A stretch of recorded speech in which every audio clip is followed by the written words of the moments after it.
Hey everyone, and welcome back to our channel. Today, we stepping back in time to one of the most magnificent empires in history, the Mughal Empire.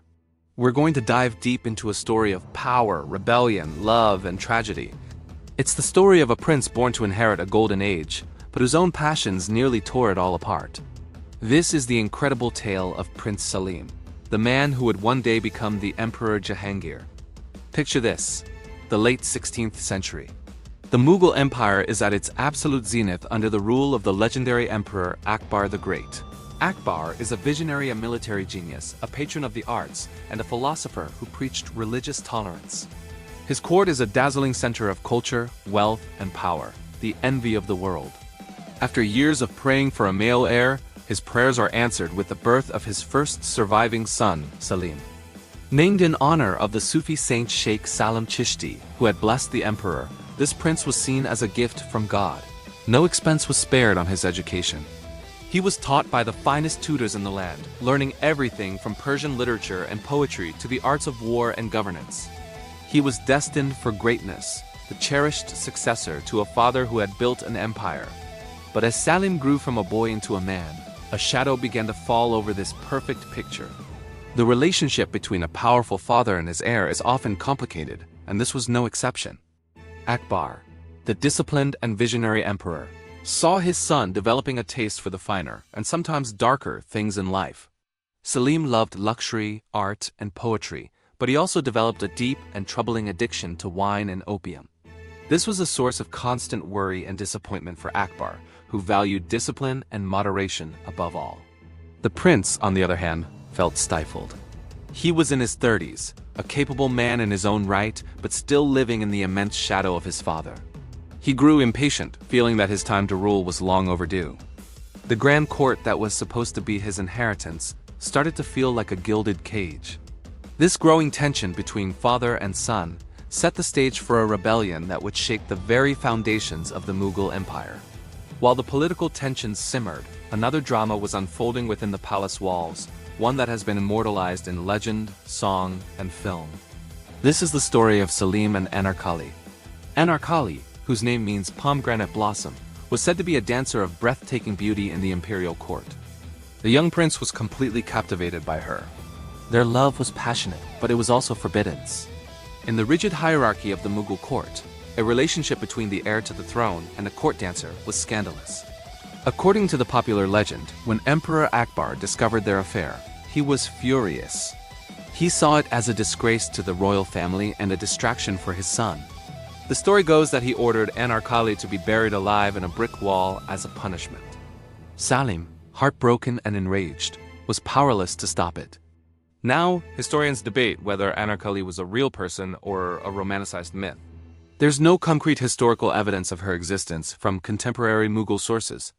However, the story itself tells us a lot about Saleem's character, a man ruled by his heart and his passions, willing to defy even his powerful father for love.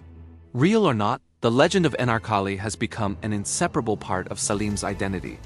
Fueled by his impatience, his addictions, and his personal grievances, Prince Saleem decided to make his move. In 1599, while Akbar was away on a campaign in the Deccan, Saleem declared himself emperor. He seized the provincial treasury at Allahabad and set up his own rival court. This was an open act of rebellion. For Akbar, this was the ultimate betrayal.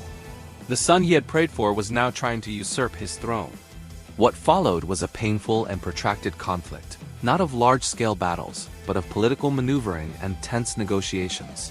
For several years, the empire was effectively split, with father and son ruling from different capitals. Akbar sent emissaries and even his most trusted advisor, the brilliant Abul Fazl, to reason with Saleem. But the prince's ambition and resentment ran deep.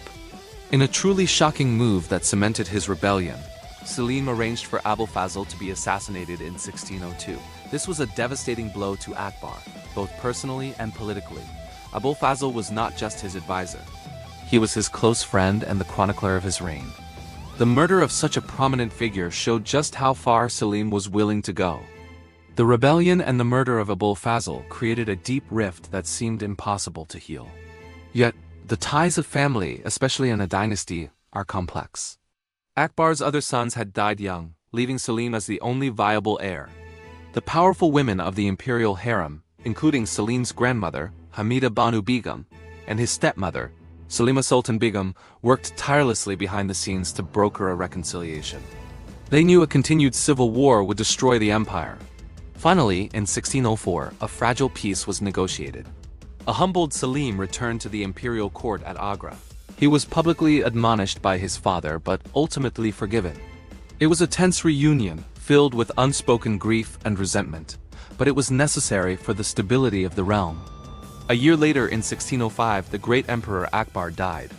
After years of waiting, rebelling, and scheming, Prince Saleem finally ascended the throne. He took the regal name Nur ad-Din Muhammad Jahangir, which means conqueror of the world.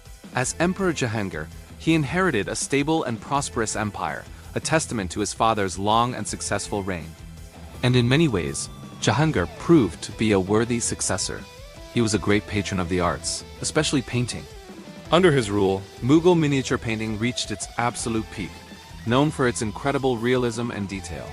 He was also a keen observer of the natural world, and his memoirs, the Tuzuk-i-Jahangiri, are filled with fascinating descriptions of plants and animals.